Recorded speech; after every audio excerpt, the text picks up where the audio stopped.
Seguinte, tá chegando essa época do frio, não é? A gente já acorda assim, ó. Né? Acho que eu tô com o nariz tampado aqui. O que eu faço, hein? Ah, pega o remedinho e pinga. Ah, doutora, quanta gente faz isso, doutora? Essa aqui é a Maura Neves, otorrinolaringologista. Muita gente exagera no uso do tal do descongestionante nasal. Muito, muito. Tem muita gente viciada nisso, não tem? Tem, especialmente naqueles descongestionantes que tem remedinho. Tem remedinho. O pessoal usa achando que pode usar como se fosse água. É, mas não é água, soro não. aquilo, né? Não é não. Não é não, né? Não é não. E aí depois fica viciado e aí a pessoa vive, vou usar o popular, entupida, né? A pessoa vive entupida, acha que está entupido o tempo inteiro. Porque ela viciou no negócio, não é isso? Exatamente. Aí depois não consegue mais se livrar. Consegue se livrar. Mas tem que fazer tratamento. Faz tratamento e consegue se livrar. Então olha que bacana isso. Vamos falar sobre isso. Então se você tá nesse time, fala com a gente. Manda mensagem usando as nossas redes sociais. Paçoca, Tapi, vocês estão muito bonitos dividindo a mesma cadeira hoje. Tá muito fofo isso na nossa sexta-feira. É sextou, né? Hoje eles estão com cara de sextou. Doutora, obrigado, viu? Mais uma vez, muito obrigado pela presença. Bacana, né? Muito interessante, legal, né? São tantos os recursos que podem ser utilizados paralelamente à medicina tradicional. Eu gosto muito de aprender essas coisas, sabia? É muito bacana. A medicina integrativa está ganhando muito espaço hoje, crescendo, né? Muito, muito. Tá crescendo. Então a gente tem que ficar um pouco mais antenado, não só na medicina tradicional alopática, porque os chineses já diziam que as coisas eram diferentes, né? É isso. Então, a gente tem que estar aberto a isso, com né? certeza, com Você certeza. sabe que eu vou até trazê-lo aqui, vai ser um dos entrevistados da gente, um médico do Paçoca e da Tapi, que é acupunturista, estudou na China durante muitos anos, e ele se especializou hoje em ozonioterapia, e ele faz esse tipo de coisa, acupuntura, ozonioterapia e tal. E os resultados são sensacionais. Então eu acho que a gente tem que olhar com carinho para as novidades aí. Então, mas você sabe, Celso, que a lavagem nasal, que vem da pauta hoje até dos descongestionantes, na verdade já está descrita há milênios na medicina oriental. Olha isso. E a medicina ocidental só abraçou essa causa agora? Assim, no começo do século XIX, Meu Deus que foram do os céu. primeiros relatos na medicina ocidental. Olha o tempo disso. E você já tem descrição e técnicas, então, por exemplo, quem pratica yoga, que faz as lavagens nasais com soro, isso já faz muita parte, há muito tempo, de descrição. Então, a gente que vem abraçando esse lado. E a medicina ocidental conseguiu comprovar a eficácia. Que bom, né? É muito legal. Todo mundo sai ganhando. Muito. Ó, você viu que a gente já começou o papo aqui de outras coisas, porque quando o entrevistado é bom, a gente quer aprender com ele. Essa é a doutora Maura Neves, desculpa, que eu tô rindo laringologista. Doutora, o nosso começo desse bate-papo foi a história do descongestionante nasal. Isso. Eu tenho muitos amigos viciados nisso. Muitos, não são poucos. São muitos amigos. Então, o nariz com um pouquinho entupido, ele vai lá, pinga. Como se fosse a coisa mais normal do mundo. O que faz um descongestionante nasal? Eu acho que o grande problema que a gente tem hoje em dia, Celso, é o seguinte, a vigilância sanitária, a Anvisa, ela classifica os soros fisiológicos como descongestionante. Então, quem vai comprar descongestionante nasal na farmácia pode ou comprar um soro ou comprar um medicamento. Então vamos lá, de cara a gente há um problema de classificação. Eles estão sendo apresentados da mesma forma. Eles estão classificados da mesma forma. Mas não deveriam. Então, eu acho que isso pode confundir a nossa população. Claro, é tão difícil a gente ter uma informação precisa, né? Então, esses medicamentos que você fala que descongestionam, o soro também descongestiona, mas de uma maneira diferente. Claro. Né? Não dessa maneira tão imediata, que você pinga o remédio e ele desentope o seu nariz. Ele é o quê? O que ele faz naquele momento? Ele é um vasoconstritor. Então, o que acontece? Todo mundo fala assim, o nariz tem carne esponjosa, carne esponjosa, carne esponjosa. Então, o que é isso? Na verdade, o nariz ele tem uma função de aquecer, filtrar e umidificar o ar. Tá bom. Ele faz isso tirando calor e umidade dos vasos sanguíneos. Então, o nariz, ele tem muito vaso sanguíneo. Parece uma esponjinha. Super irrigado. Muito irrigado. Tá. Então, esses vasos, eles se dilatam ou se contraem dependendo da temperatura e da umidade relativa do ar. É a função dele. É a função dele, tá tudo perfeito. certo. Tá perfeito. Quando a pessoa tem algum problema e o nariz já é um pouco mais entupido, tá? Uma sinusite, uma muito rinite, alérgica, um desvio de septo, enfim, alguma coisa que o nariz é tampado. Tá? E ele começa a pegar o medicamento que pinga no nariz e contrai o vaso sanguíneo. Tá? O que acontece? Abre a passagem do ar. Abre a passagem do ar, é uma maravilha. Você pinga, dá 30 segundos, está funcionando. O nariz está respirando super bem. Maravilha. Mas, depois de um tempo, o que acontece?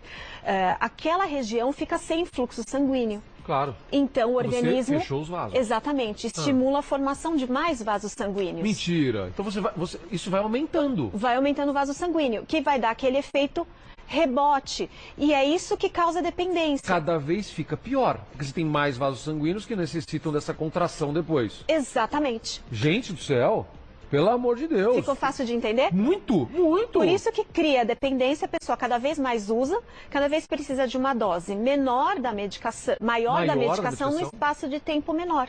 E com uma eficácia menor também, porque você está com mais vasos, você tem que usar às vezes mais medicação. Exatamente. Meu Deus do céu. Então vamos lá. Então esses a gente já sabe que eles não são recomendados, e a gente está falando não são recomendados sem orientação médica. É claro que numa situação ou em outra, o teu médico vai falar que você vai usar, não é, doutora? Claro. Está tendo uma crise, está numa gripe terrível, para você poder levar o seu dia a dia.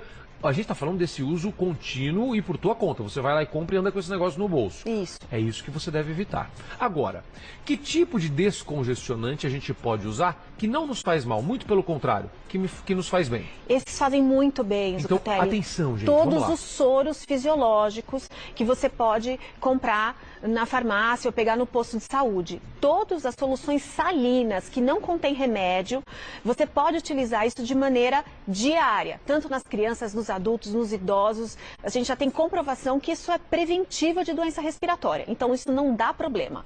Então a gente pode usar à vontade. À vontade. É lavar o nariz mesmo? É lavar. Explica pra gente, como é que faz? É lavar, tá? A gente sabe que quando você joga o soro dentro do nariz, ele remove as impurezas que a gente inala. Então diminui o tempo de contato, por exemplo, de um vírus que você inalou e está lá em contato com o seu nariz. Então quando você joga o soro, você remove esse vírus, diminui a sua chance de ficar gripado. Meu Deus! Funciona muito nas crianças, que elas têm muitas gripes e resfriados, especialmente agora nessa época do ano. Perfeito. Então é uma estratégia muito boa. Então se a gente está pensando, nossa, puxa, vamos pensar em medicina integrativa, medicina, e que eu acho que é uma medicina que a gente não faz tanto no Brasil, que é medicina preventiva. Evitar vamos prevenir, é isso. né? Vamos lavar o nariz com soro. Está comprovado que funciona. Gente, não tem remédio, é inócuo. Doutor, e como a gente faz? Eu compro às vezes aqueles que são um spray, um jato. Isso. Aí eu coloco aquilo lá e aí faço aquela... É isso. Você pode fazer desse jeito, Celso. Tem, assim, se a gente entrar no YouTube, tem gente fazendo com seringa, tem gente usando a chaleirinha do yoga para fazer lavagem nasal. Tá. Com a seringa, para pensar numa coisa prática, vai? Sim, para quem não comprar, pacientes. porque às vezes esse é um pouco mais caro, esse do jato. Então como a gente faz? A gente compra um soro fisiológico. Você compra o soro fisiológico. Tá. Quando você abrir, vai precisar ficar na geladeira, senão ele contamina. Tá perfeito. Então o que eu falo para os pacientes? Fala, ó, pega um recipiente. Presta atenção, gente. Coloca separado uma certa quantidade, aquela que você vai utilizar. Tá bom. Tá?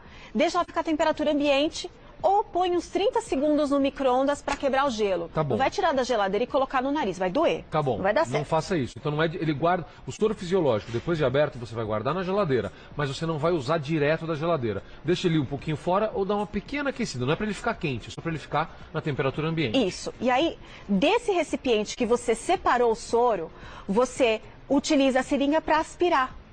Tá? Porque a partir do momento que você colocar a seringa no seu nariz e for pegar mais soro, você contaminou. Por isso que a gente tem esse recipiente intermediário. Então você vai lá e com a seringa você lava joga no nariz. Aí as pessoas utilizam de várias maneiras, né?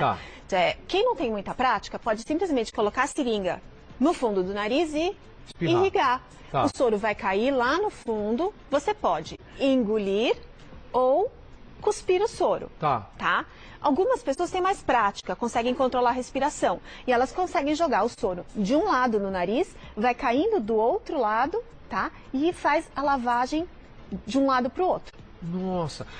No começo, quando a pessoa for fazer isso pela primeira vez, às vezes ela tem uma sensação de afogamento, ela se preocupa, ela acha que vai afogar, como se fosse entrar água pelo nariz. Como é que a gente explica para as pessoas que não é isso que está acontecendo? Se ela tentar puxar o ar e respirar ao mesmo tempo... Olha só, que você não pode tentar respirar, bacana. Ela vai se engasgar. Perfeito. Então, o que eu sugiro respira pela boca. Tá? E joga o soro, vai jogando pelo nariz. E se ele for cair pelo outro lado. Tá. Se você for jogar e engolir com a seringa, vale a pena. Você segura um pouquinho a respiração, segura um pouquinho, e aí quando cair lá no fundo, você engole. Tá. Por isso que você vai jogando devagar o soro. Não vai Perfeito. jogar rápido, senão você pode se engasgar mesmo. Tá bom, e não Tá? respirar pelo nariz ao mesmo tempo, é esse o Isso, segredo. Exatamente. Gente, que coisa simples. Tem uma pergunta de telespectador, mas antes deixa eu só fazer uma pergunta do meu diretor aqui, que é bacana. Voltando rapidamente ao outro descongestionante. Os medicamentos, dos né? medicamentos. As pessoas que usam muito aquilo podem até ter o olfato prejudicado? Ela pode ter o olfato prejudicado, porque essa dependência do medicamento chama rinite medicamentosa. Tá. Os descongestionantes, eles são todos derivados da adrenalina, da epinefrina e tem a mesma função da cocaína, gente. Funciona da mesma maneira. Meu Deus. Tá? Então ele pode prejudicar o nariz. Algumas pessoas com doses muito altas, né? A pessoa tem um no bolso, um no carro, um no banheiro, vários, né? Dependendo do quanto, porque aquilo que você coloca no nariz, uma parte vai ser absorvido ali, uma parte você vai engolir, correto? Lógico. Então isso pode dar efeitos sistêmicos, efeito no corpo todo. Então se você já tem uma pressão alta, tem uma sensibilidade cardíaca, você tem que tomar um pouco de cuidado com a quantidade disso que você coloca no seu nariz. Tá respondido. Pergunta agora do nosso telespectador, vamos ver. É o Josué. Obrigado, Josué. Meu filho já fez cirurgia para retirar carne esponjosa com 10 anos de idade. Hoje ele tem 25 anos, mas vive congestionado. Boa pergunta do Josué, né? Obrigado, Josué. Um abraço, querido. O que fazer? Procure um médico para saber o porquê que está congestionando esse nariz, tá? O que aconteceu? Ele tem uma rinite? Ele tem uma sinusite? A carne esponjosa que ele operou cresceu de novo? Pode crescer de novo. Pode. Ele vai resolver fazendo um tratamento com remédio? Precisa de outra cirurgia? Então, são várias possibilidades que a gente tem. E aí, só um médico examinando ele para saber qual que é o caso dele. A senhora trouxe aqui um desenho, um esquema, não é? Para mostrar pra gente? Eu trouxe uns esquemas para mostrar como é que é o nariz. Porque as pessoas têm a impressão que o nariz seria só essa parte aqui da frente, tá? O nariz, ele não é. O nariz, eu vou virar ao contrário, a gente faz uma mágica. Eu vou tirar o seu copo daqui, tá? Só pra não ter perigo de cair. Então, quando a gente olha o nariz é tudo isso aqui, gente. Ele tem toda essa extensão. Como é que a gente sabe a extensão do nariz? Quando você engole lá no fundo... Você foi falando, eu fui fazendo. Você engoliu lá no fundo? Aquele lá no fundo é o final do seu nariz. Então, o nosso corpo não conseguiria aquecer e umidificar o ar se fosse exclusivamente com essa parte que a gente vê, tá? Então, tem todas essas estruturas. E essas duas estruturas aqui... Tá? Que são as conchas nasais, é que a gente entende como a carne esponjosa que a gente tem no adulto. Perfeito. Tá certo? Perfeito. Então, quando você jogar o soro vai entrar por aqui na frente do seu nariz, ele vai se espalhar por toda essa região, tá? E vai cair exatamente. Incrível. Então, se a gente tem uma estrutura, e essa estrutura foi feita para aquecer e filtrar o ar, e a gente vive num ar que não é o mais adequado. E os estudos que falam sobre poluição estão cada vez mais sendo publicados e tendo as repercussões, tanto respiratórias, quanto repercussões para o corpo, tanto de envelhecimento, né? É verdade, a gente sofre quanto muito tumores, são outros, muito mais. O ar que a gente respira é cruel. É muito mais ampla a ação da poluição. Então, se a porta de entrada é aqui, né? É o que a gente vê mais hoje em dia. E se a gente inala isso, uma boa parte vai ficar presa aqui. Se a gente joga o soro e tira isso, a gente está protegendo o nosso organismo. Exatamente. Muito bacana. Como é o que a gente compra na farmácia? A gente tem que fazer algum preparo dele? A gente tem que misturar com alguma coisa? Porque eu vejo na farmácia para vender, às vezes, aquele água do mar, água salina, não sei, aquela coisa toda. Se eu comprar o soro normal, eu preciso colocar, acrescentar alguma coisa nele? Você não precisa acrescentar nada. Você pode simplesmente utilizar o soro que está lá. Se você não quiser utilizar o soro de litro, ele é um pouco menos prático. Ele fica mais barato, mas menos prático. Então, muitas vezes eu aconselho, tenha o soro em litro em casa, faz a lavagem com a seringa em casa. E se você está no escritório durante o dia, você pode ter aquelas as latinhas de aerosol, ou soros menores, ou você pode comprar o flaconete de soro, que é descartável também. Você pinga no nariz e descarta. Quantas vezes por dia a gente pode fazer? Quantas vezes quiser. Quem fica em ambiente de ar-condicionado, que já tem um ar mais seco, você pode, muitas vezes, sentir no final do expediente a boca seca lá no fundão. Você toma água, às vezes as pessoas falam, toma água, uma hora não continua seco. É verdade. É por conta disso. Quer dizer, o nariz ele está umedecendo, mas ele está ficando seco. Perfeito, perfeito. Tá? Ele está fazendo o processo dele, mas ele está sofrendo com isso. Isso. Você pode tomar água, vai ajudar. Se você pingar um soro, também. Só para a gente terminar esse bate-papo, a pessoa que já está dependente, na hora que eu tenho certeza que algumas pessoas nos assistiram aqui e falaram, nossa, eu já estou nessa. Estou preocupado. Como é que sai disso? Como é que é o tratamento para tirar a pessoa disso? A primeira coisa, a gente pede para ela começar a diminuir a medicação. Tá. Aí tem algumas estratégias, não tem nenhuma estratégia mais correta do que a outra, Tá bom. tá? Alguns profissionais vão falar assim, olha, você tem que parar de usar esse remédio. Da noite pro dia. Da noite pro dia. Mas não é fácil. Não é fácil. É. Então, muitas vezes eu peço para os pacientes começarem a preencher o vidrinho com o resto de soro fisiológico mesmo e dar uma diluída no remédio e utilizar uma dose menor. Tentar espaçar o uso, Entendi. tá certo? Associo outras medicações, que são as medicações adequadas para o tratamento da Identificando própria o real problema da rinite, pessoa. exatamente, e usa medicação tanto de pingar no nariz, quanto medicação por via oral, para conseguir largar a medicação. Se a pessoa consegue parar de usar o vasoconstritor, o efeito da medicação que eu passo é mais rápido. Perfeito. Tá bom? Pra gente terminar, o pessoal separou aqui algumas coisas, eu vou falar rapidinho, porque minha Aninha já tá fazendo sinal aqui pra mim. Então vamos lá. É possível se afogar ao lavar o nariz com soro fisiológico, é mito, a gente já falou sobre isso, você só não vai respirar ao mesmo tempo. Vapor do banho é uma boa opção pra soltar a secreção e pra limpar? Ajuda? Ajuda, Não mas resolve? não. Tem que melhor é lavar mesmo. É. Adesivos usados para diminuir o ronco funcionam como descongestionante? Não, Mito. ele só abre a narina. Então, aquele Mito. negócio que faz assim, ó, sabe? E puxa, ele só tá abrindo, ele não tá descongestionando nada. Mito, tá? Todas as pessoas podem usar descongestionante nasal? Se for soro, pode. Se for soro, pode. O outro não. Não, Tá bom. Precisa suar o nariz depois de fazer essa lavagem? não precisa. Se quiser, pode. Se quiser, pode, mas não há necessidade Não. disso. Foi o que você falou, pode até engolir que não tem problema nenhum. Isso. Tá, perfeito. Como é que o pessoal te encontra, doutora? Me encontra nas redes sociais, se tiver alguma dúvida, no @medprimos ou no @doutora Maura Neves no Instagram e no Facebook também. Adorei esse bate-papo, aprendi tanto. Muito Obrigada, obrigado, viu? Dicas ótimas, ótimas. A minha vida, de verdade, mudou depois que eu comecei a fazer essa lavagem no nariz. Melhora, né? Juro. Ajuda, Eu não tinha ajuda ideia. muito, Eu não tinha ajuda ideia. muito. E foi muito bom pra mim. Foi Que muito bom, que Obrigado, legal. viu? Valeu. Olha só.